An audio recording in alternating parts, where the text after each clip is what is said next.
Hola amigos, en este video o podcast, mejor dicho, veré la segunda parte de mi experiencia personal investigativa, no solo de los testigos de Jehová, sino que de mucho más allá, de mí mismo y hasta espiritual.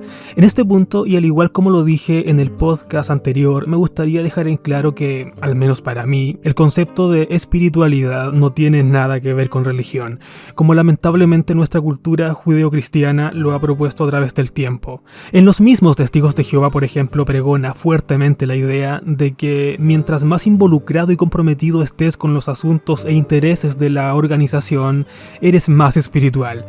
Y no, a través del tiempo logré erradicar por completo esa definición tan banal o superficial del maravilloso concepto de espiritualidad. Amigos, entre paréntesis, se puso a llover fuertemente acá, así es que si de fondo escuchan ruido, perdón, pero acá es pleno invierno y llueve y luego para, y después llueve y otra vez para, y así está.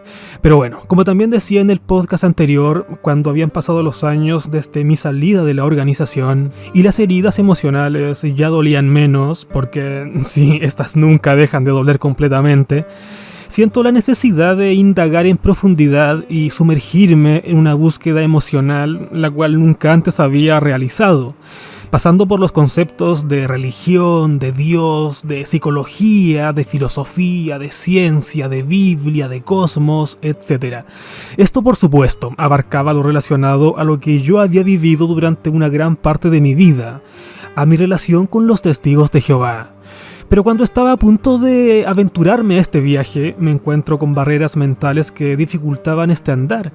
Tenía resquicios de ideas preconcebidas, tenía ciertos sesgos cognitivos, una parte de mi cerebro aún funcionaba como testigo de Jehová, en el sentido de restarle importancia o desestimar de inmediato cualquier cosa que se alejara de mi percepción de la realidad. Si bien habían pasado los años desde que me había alejado de la religión como tal, aún tenía parte de esa mentalidad, la de demonizar o satanizar todo lo que no concordara con la visión judeo-cristiana, a estas alturas cultural más que desde la órbita religiosa. Si bien en aquella época, hace ya muchos años, me consideraba una persona más bien agnóstica, tenía fuertemente arraigada en mí la tremenda influencia y cultura cristiana que nos rodea y con la que crecí. Porque sí, amigos, hasta el ateo de Occidente es un ateo del Dios cristiano con el que creció. Entonces, para mí fue todo un desafío abrirme a nuevas ideas, a nuevas maneras de concebir las cosas, a nuevas perspectivas, a nuevos cuestionamientos, etc. Pero sí, estaba totalmente dispuesto a hacerlo, y eso no significaba dejar de creer a pie juntillas en todo lo que hasta ese momento creía o no creía. No, se trataba de simplemente conocer qué había más allá de mi pequeña visión judeocristiana, de mi pequeña visión occidental, de mi pequeña visión latinoamericana en la que nací y en la cual crecí.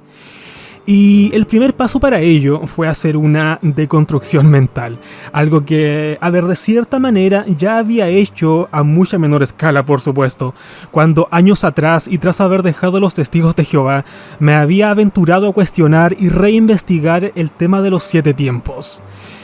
Sin embargo, esta nueva deconstrucción mental tenía que ser mucho más profunda. Pero, vayamos por parte. ¿Qué es una deconstrucción mental y en qué consiste?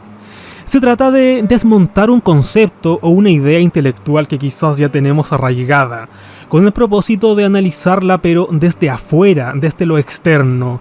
Y esto por extensión te lleva a comparar esta idea con otras ideas u otros puntos de vista que antes tal vez nunca quisiste considerar.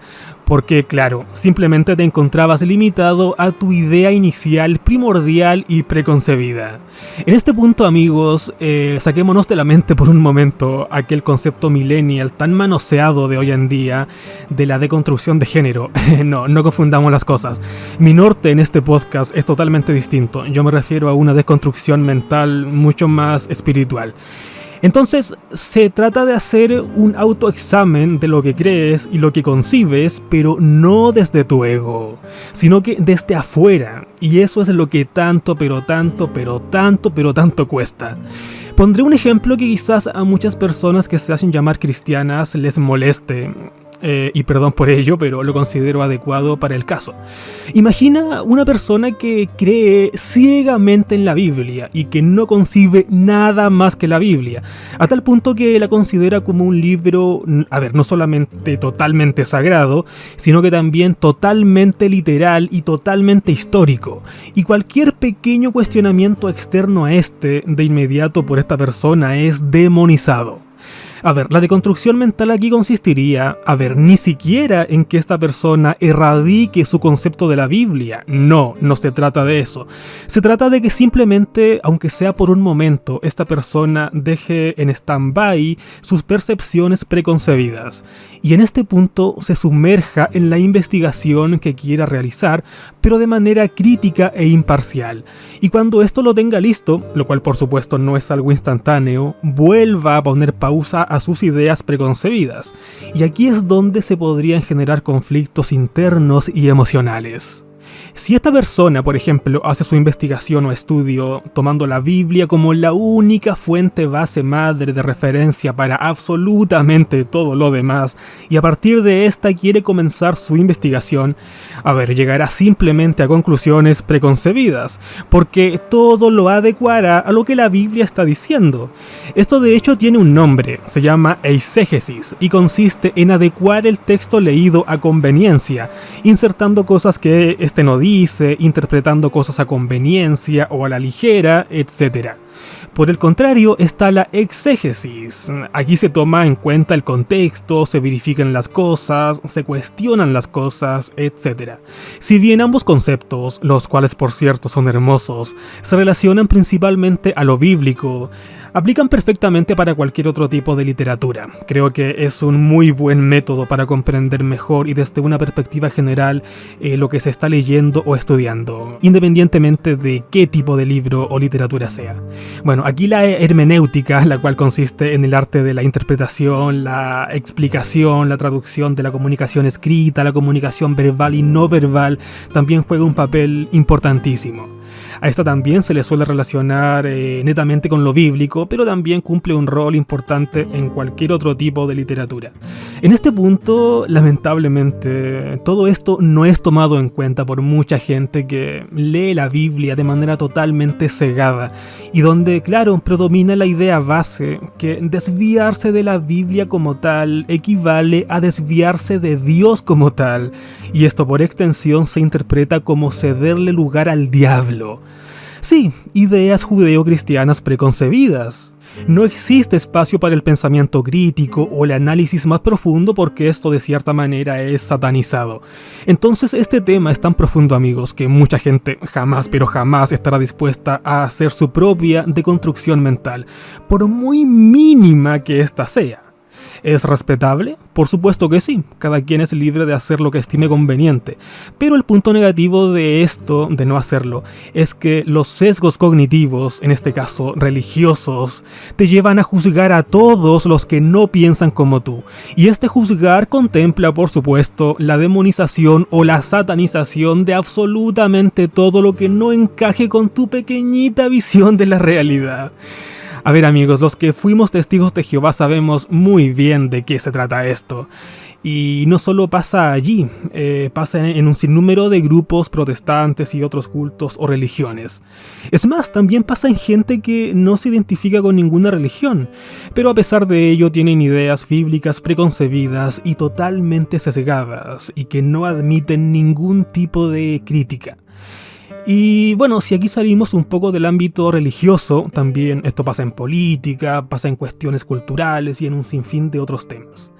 Entonces, redondeando todo el punto planteado, el primer gran ejercicio que hice para adentrarme a una investigación más profunda de las cosas fue hacer una deconstrucción mental. Insisto, no se trata de que dejes de creer a rajatabla en todo lo que crees para ahora creer en otras cosas. No se trata de eso. Se trata de evaluar lo que crees, de cuestionarlo, de compararlo, de indagar en cosas en las cuales nunca antes habías indagado, de no juzgar, de abrirte al cuestionamiento, de saltar aquellas barreras mentales que tenemos en nuestro subconsciente y que tanto nos limitan, de enfrentar nuestro propio ego y por sobre todo dejar de lado ese miedo condicionado basado en el pensamiento judeocristiano de que el todopoderoso creador del cosmos, llámale Dios, llámale Jehová, llámale Yahvé o como quieras, se enojará contigo y te castigará fuertemente porque te estás saliendo del molde cultural y religioso preconcebido en el cual naciste, en el cual te criaste y en el cual creciste. Eso, amigos, no tiene ningún sentido. Los que fuimos testigos de Jehová sabemos esto como nadie más. En la organización, nuestro pensamiento y cosmovisión ni siquiera estaba limitado a lo estrictamente bíblico, por decirlo así, sino que era mucho peor, estaba limitado a lo que el cuerpo gobernante en los Estados Unidos interpretaba y reinterpretaba de la propia Biblia. Es por eso que siempre he dicho que para un ex testigo de Jehová, esta deconstrucción mental es por partida doble y el doble de trabajosa, porque no solo tienes que cuestionar el molde testigil del que formaste parte, sino que también la idea es que cuestiones el molde judeo-cristiano que pregona a tu alrededor, y es de este último molde del que tanto cuesta desprenderse y mirarlo desde afuera, porque crecimos en un entorno totalmente judeo-cristiano. Mucha gente se aleja de los testigos de Jehová y ahora, al sentirse quizás solos, vacíos, donde ya no forman parte de ningún grupo y con ansias de seguir creyendo en algo y ser partícipes de algo, se involucran de inmediato en nuevos cultos o nuevas religiones igual o más coercitivos que los testigos de Jehová. Quizás ellos superaron la primera barrera testiguil, pero se quedaron en ese limbo existencial y ni siquiera se les pasa por la mente que el mundo es mucho más que las ideologías de una religión antigua abrahámica. Amigos, todo lo que les cuento es bajo mi experiencia personal y mi análisis. Muchos, estoy completamente seguro, muchos no estarán de acuerdo con esto y es completamente válido. Es respetable. Cada quien es libre de decidir lo que estime conveniente, pero a modo personal, una de las cosas que más me ha ayudado es tener un pensamiento crítico de las cosas, y no solo de aquello que me es ajeno, sino que también de aquello de lo que soy parte, y eso es lo que tanto cuesta cuestionar, porque claro, es tratar de jugar con nuestro propio ego humano, el que lamentablemente no admite discrepancias, así es que es todo un desafío. Para terminar, entonces, y resumiendo, el primer gran paso que di fue hacer una deconstrucción mental. Sin embargo, ahora me enfrentaba a dos grandes paradigmas. Seguir indagando en este maravilloso mundo exterior y totalmente ajeno al concepto judeo-cristiano establecido en mi entorno, o cerrar de una vez por todas mis dudas y cuestionamientos más recónditos acerca de la organización Watchtower de los Testigos de Jehová, religión de la cual yo había sido parte muchos años de mi vida, pero que sin embargo, y debido a la crianza en el seno de este grupo, aún guardaba resquicios de esta en mi subconsciente. En este punto me incliné por lo segundo, antes de hacer lo otro, por supuesto, porque lo consideré prudente antes de ahondar en otras cosas más. Y sí, aquí comenzaba otra interesante aventura, pero esto lo veré en el próximo podcast. Un fuerte abrazo, amigos, los espero en la tercera parte de este viaje y cuestionenlo todo. Adiós.